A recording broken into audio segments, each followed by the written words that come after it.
साथियों नमस्कार, जोहार। जीटी रोड लाइव में आपका स्वागत है। मैं हूं अभिषेक सिंह। साथियों, घाटशिला आपको आज फिर वहीं लेके चलेंगे।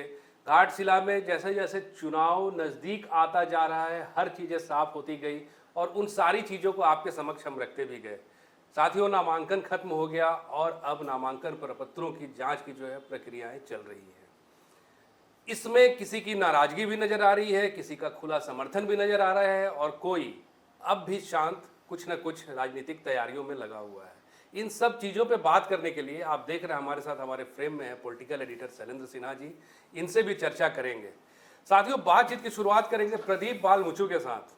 प्रदीप बाल मुचू जो राज्यसभा सांसद भी रह चुके हैं और घाटशिला से विधायक भी रह चुके हैं। एक तो उनकी नाराजगी इस वजह से दिखती है क्योंकि उन्होंने अपनी दावेदारी कांग्रेस के समक्ष या कांग्रेस की ओर से रख दी थी, लेकिन आलाकमान के चलते उन्हें झुकना पड़ा और उन्होंने अपनी दावेदारी को वापस ले ली। लेकिन आज वो क्या करने वाले हैं, इस पे हम चर्चा भी करेंगे। साथ ही साथ एक त्रिकोण जो है वो आप भी समझ रहे हैं कि जहां एक तरफ एनडीए फोल्डर है, जहां एक तरफ इंडिया फोल्डर है, वहीं एक तरफ जयराम महतो युवा नेता जेल के हैं। उन्होंने भी इस संघर्ष को और रोमांचक और त्रिकोणीय भी बना दिया है। उस विषय पे आप देखेंगे जो एक नेता हैं, वहाँ से पहले के विधायक भी रह चुके हैं, सूर्य सिंह बेसरा, उनकी भी काफ़ी चर्चा रही थी। उनको लेकर के भी आगे की चर्चा हम करेंगे। तो आइए स्वागत करते हैं शैलेंद्र सिन्हा जी का। शैलेंद्र जी, क्या लग रहा है प्रदीप बाल मुचू को लेकर के जो उनकी अब तक की खामोशी बनी हुई है, ये क्या कहना चाह रहा है? ये इस खामोशी के पीछे क्या राज है? देखिए, ये एक तो बड़ा मसला तो था।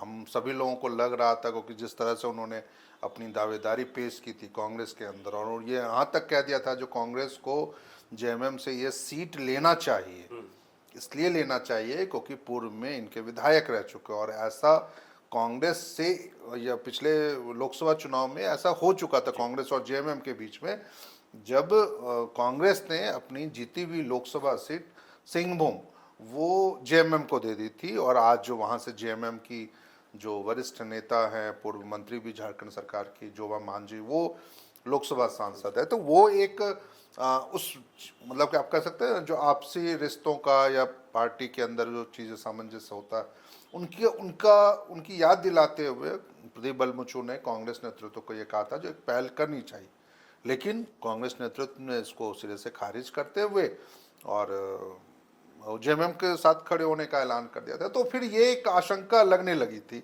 जो क्या वाकई प्रदीप बलमुचू जैसा 2019 में उन्होंने कांग्रेस से बगावत कर के चुनाव वो लड़े थे आजसू पार्टी के टिकट पे, तो क्या कुछ वैसा सीन इस बार भी देखने को मिलेगा क्या? हालांकि अब जब नामांकन का काम खत्म हो चुका है घाटशिला उपचुनाव में, तो निश्चित रूप से अब ऐसा कुछ अभी देखने को नहीं मिला है। और ये मुझे लगता है जो उनके विरोधियों को या जिनको उसका समर्थन उनका मिलना है, उनके लिए एक राहत की खबर है। चाहे वो जेएमएम भी हो सकता है, चाहे वो अंदर खाने की चर्चा की बात करें तो वो ये भाजपा भी हो सकता राह है। किसकी आसान करेगी? ये देखिए, हाँ, ये समझने वाली बात है क्योंकि अब जब जिस दिन नामांकन था, सोमेश चंद्र सोरेन जो इंडिया गठबंधन के प्रत्याशी और जेएमएम के प्रत्याशी हैं, उस दिन मंच पे जब नामांकन सभा हो रही थी तो मुख्यमंत्री हेमंत सोरेन से लेके तमाम, चाहे वो कांग्रेस के नेता हों, प्रदेश अध्यक्ष हो, पूर्व सांसद केंद्रीय मंत्री सुबोधकांत सहाय हों, सीपीआईएमएल के नेता हों, विधायक हों, या फिर आरजेडी के हों, तो तमाम केशव महतो कमलेश जो कांग्रेस के प्रदेश, वो तमाम लोग वहाँ नजर आए। दिखे नहीं तो वो सिर्फ प्रदीप बाल मुचू नहीं दिखे।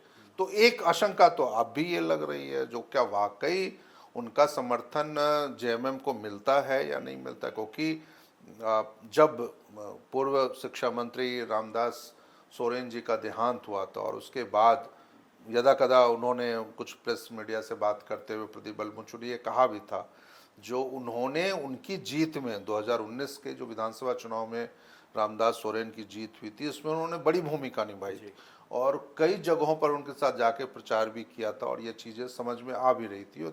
तो ऐसे में ये लग रहा था जो कहीं ऐसा तो ना हो जो फिर वो उनकी नाराज़गी अब इंडिया गठबंधन को भारी पड़ जाए। तो अभी भी ये चीज़ें हैं, सवाल जस का तस बना हुआ। तो क्या वाकई अब वो जेएमएम की राह उनके चुनाव नहीं लड़ने से या उनके किसी समर्थक के नहीं लड़ने से जेएमएम की राह आसान हो गई है क्या?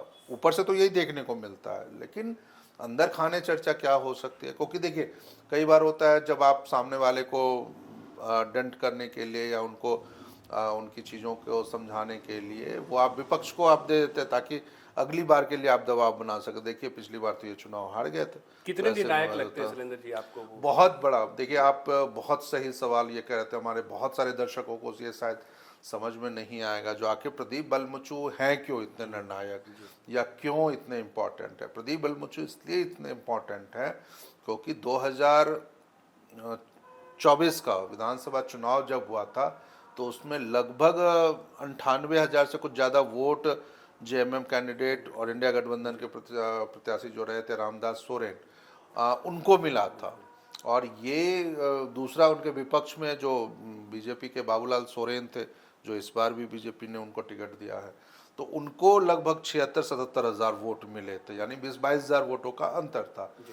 जो 98,000 समथिंग वोट मिले थे, इसको यदि आप 2019 के चुनाव से मुकाबला करें या उसकी तुलना करें तो 2019 के चुनाव में जेएमएम उम्मीदवार यही रामदास सोरेन, इनको जीत मिली थी और उनको वोट मिले थे सिर्फ 65,000 वोट।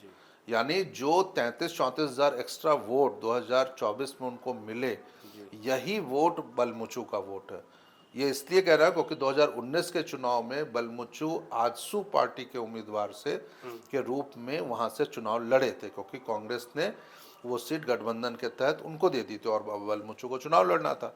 तो उन्होंने पार्टी छोड़ दी, कांग्रेस पार्टी छोड़ दी और फिर वो आजसू में शामिल हो गए और आजसू ने उनको टिकट दे दिया था। और आजसू के टिकट के रूप में, आजसू का अपना कोई संगठन नहीं है वहाँ, बावजूद इसके आजसू के टिकट पे उन्होंने 35,000 से ज़्यादा वोट हासिल किए थे उस विधानसभा चुनाव में।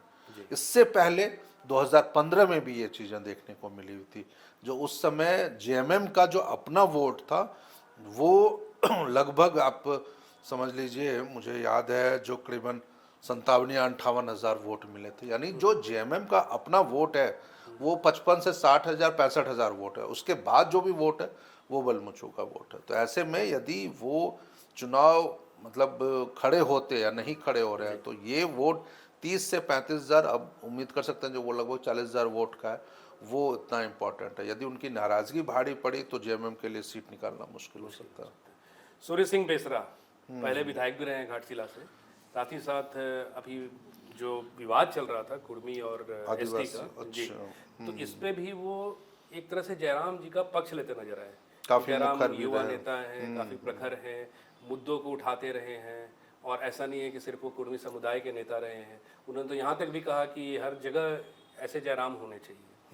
तो क्या लग रहा है उनका भी फैसला या उनका जो सहयोग होगा या उनका जो झुकाव होगा वो क्या त्रिकोणीय में जयराम की तरफ होगा? क्योंकि वहाँ से अच्छा कर रहे ये हैं उम्मीद आप कर सकते हैं। ये हालांकि हम लोगों को ये उम्मीद जरूर थी, जो सूर्य सिंह बेसरा कई बार कई मौकों पे कह भी चुके थे, जो विधानसभा चुनाव लड़ सकते हो, ऐसा संकेत उन्होंने बातचीत में दिया भी था, क्योंकि वो घाटशिला से बहुत 80 के दशक में विधायक रह चुके हैं विधायक।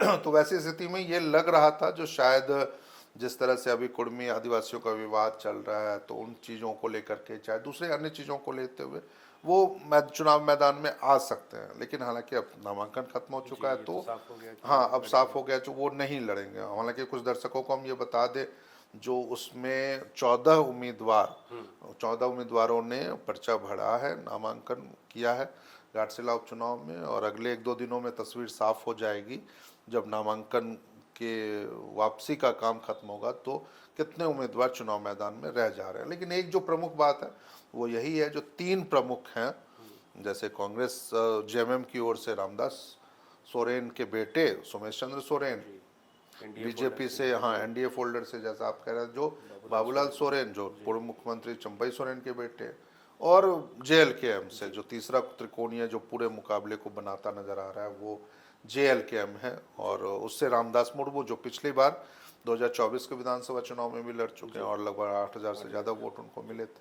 नहीं, तो एक और तो वो आप जो कह रहे थे जो सूर्य सिंह बेसरा का प्रकरण, तो हमें लग रहा था जो वो भी चुनाव मैदान में आ सकते हैं, क्योंकि अभी कुर्मी आदिवासियों का विवाद इतना है। तो उसको ये विवाद जो है सबके शैलेंद्र लिए जी, मुझे ऐसा लग रहा है कि क्या आपको भी ऐसा लग रहा है कि ये विवाद जो है ये घाटशिला भी पहुंचेगा? क्योंकि भारतीय आदिवासी पार्टी के भी एक कैंडिडेट ने वहां से नामांकन हाँ, किया। ये एक महत्वपूर्ण और साथ ही साथ आप देखिए इनके जो नेता हैं प्रेम शाही मुंडा, इन ये काफी भी प्रखर हैं आदिवासी समुदाय की ओर से।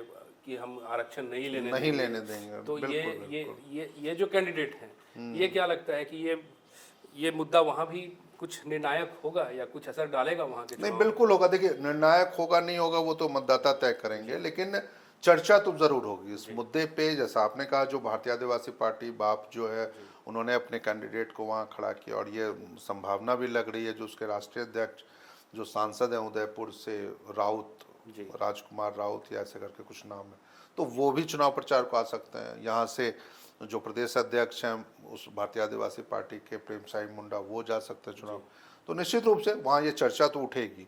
चर्चा इसलिए भी उठेगी, जैसा आप यदि कह रहे हैं, जो संकेत मिल रहे हैं, जो सूर्य सिंह बेसरा वो JLK में उम्मीदवार रामदास मुर्मू का समर्थन करेंगे, चाहे वो दूसरा जो जयराम महतो का, वो काफ़ी बड़े प्रशंसक नज़र आ रहे हैं। तो ऐसी स्थिति में वो लोग भी इन बातों की चर्चा करेंगे, तो मुद्दा ये उठेगा।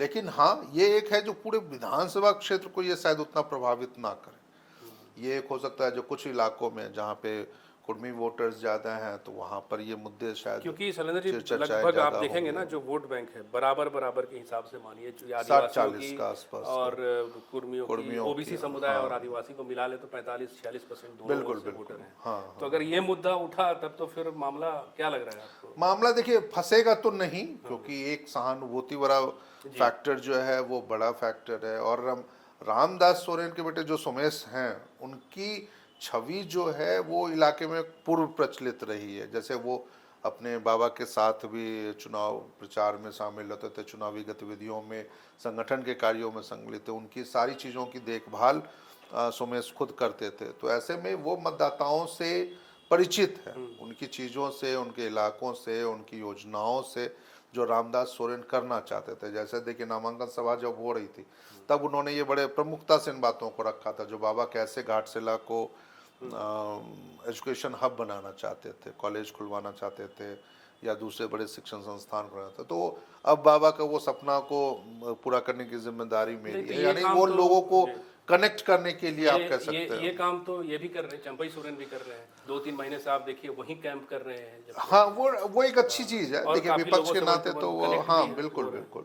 लेकिन उनका फर्क ये है ना, जो पर्सनल अपीयरेंस जो है, यदि कैंडिडेट वाइज आप कहिए, तो मुझे लगता है जो सोमेश चंद्र सोरेन का पर्सनल अपीयरेंस लोगों में ज़्यादा बड़ा है, बशर्ते कि बाबूलाल सोरेन के मुकाबले। क्योंकि बाबूलाल सोरेन को आप पिछले 8-9 महीने 10 महीनों में उनकी सक्रियता देख लीजिए घाटशिला में, खासकर जब से चुनाव खत्म हुआ था पिछले साल नवंबर में, उसके बाद से बहुत ज़्यादा सक्रिय वो नहीं थे। हाँ, अलग बात है जो अब जब वो दुर्घटना हो गई, दिवंगत मतलब कि शिक्षा मंत्री वो दिवंगत हो गए, उसके बाद से ज़रूर ये चीज़ों की सक्रियता बढ़ी। लेकिन बावजूद इसे लोगों को अपने से जोड़ पाने में शायद मुझे लगता है जो वो उतने सफल नहीं रह पाएंगे जितना ये रह पाएंगे। तो साथियों, आपने सुना शैलेंद्र सिन्हा जी ने अच्छे से बारीकियों से सारी चीज़ों की जानकारी दी। और साथियों, अब चंद दिन ही शेष रह गए हैं, इस बात से अब पर्दा उठने में बहुत वक्त नहीं है कि वहाँ से किसकी होगी जीत और किसकी होगी हार। बहरहाल आज के लिए साथियों इतना ही। जाते जाते आपसे वही आग्रह कि अगर आपने हमारे चैनल को सब्सक्राइब नहीं किया तो ज़रूर से कर लीजिए, हमारे वीडियो को लाइक ज़रूर कीजिए, शेयर ज़रूर कीजिए, कमेंट ज़रूर कीजिए। आज्ञा दीजिए, नमस्कार।